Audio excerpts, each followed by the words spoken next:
had to dive like 16 feet and collect rings from the bottom of the tank and then bring them up. They wanted to know we can tread water, swim, and hold our breath before they put us in a big tank and asked us to act underwater. First thing I want to ask all three of you, in a brief rundown, just tell me about your characters. What can somebody know about the three of your characters going into the film? I play Spider. He's a human that was born at Hell's Gate on Pandora, but orphaned there when the humans, evacuated. And he grew up alongside the Sully family and grew up like around the Na'vi culture, and he considers himself one of the people, even though he has like his physical limitations. But he's really close with his Na'vi siblings, and he really tries to, keep up with them and really earn his nickname. I play Saraya, who is part of the new clan introduced in Avatar: The Way of Water, the Metkayina clan. They are influenced by their environment, so they're surrounded by ocean. So they have like broader shoulders, a thin type of arm to help them swim faster. She has a big heart, and she gets along with the Sully kids very quickly. We endorse this message. I play Nateum. He's the eldest son of Jake and Neytiri, who we got to learn and love from the first film. Yeah, man. I hope he's a cool dude. That's all I hope. One of the things I think is so interesting about the sequel is, the first movie was 2009. So there's going to be like 10, 11-year-olds seeing this movie who weren't even alive when the first one came out. Yeah. So even though it's a sequel, it kind of feels like it's a fresh start and a new beginning.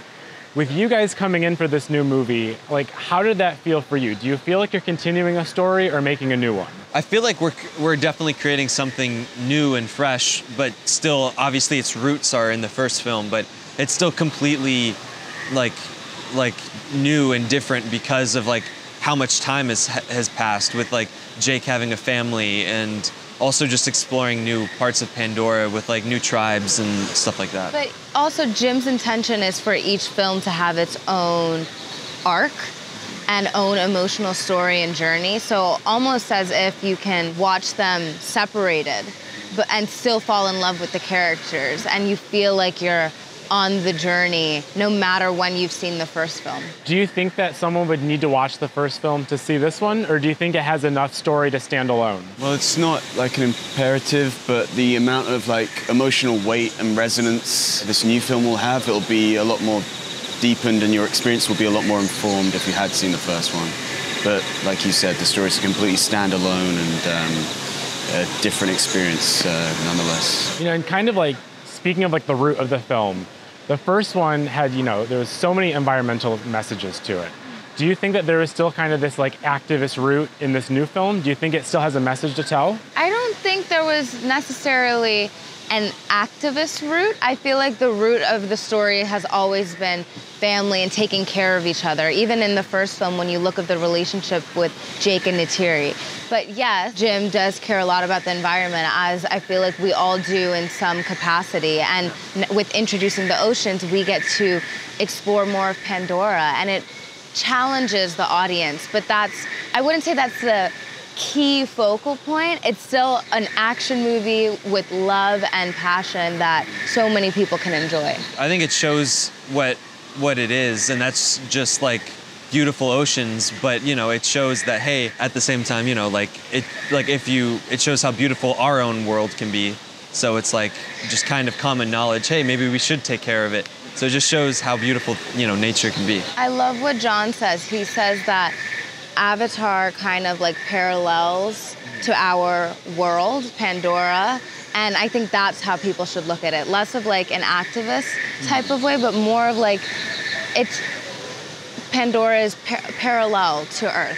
And not to expand too much on this point, but activism is too much of like a doing word, and I feel like the natural love that the Na'vi have of the natural world is just, it's naturally appreciated as something beautiful. And for me as a viewer of the first film, that's the main message I got from it, and it wasn't about trying to promote a message, it was just the simple fact of appreciation. I guess maybe that's what I was kind of going for more as well. Like when you watch that first movie, because, it's not like the blatant plot of it, but so much of it just makes you be like, we really do need to respect the planet, and we really do need to feel closer to each other. So do you feel that that kind of like feeling of connectedness comes through into the sequel? Oh, yeah. I think definitely, yeah, because it's so, well, just culturally resonant to who the Na'vi are. And I feel like Jim's using the focal point of family to explore that theme even further to a more, you know. And I know that a lot of this movie, like we said, that we have these beautiful oceanscapes and everything. And I understand that you guys did some free diving to get ready for it. Yes. Yes. All right, I need to know all about this. Well, we had to do free diving as part of our audition process.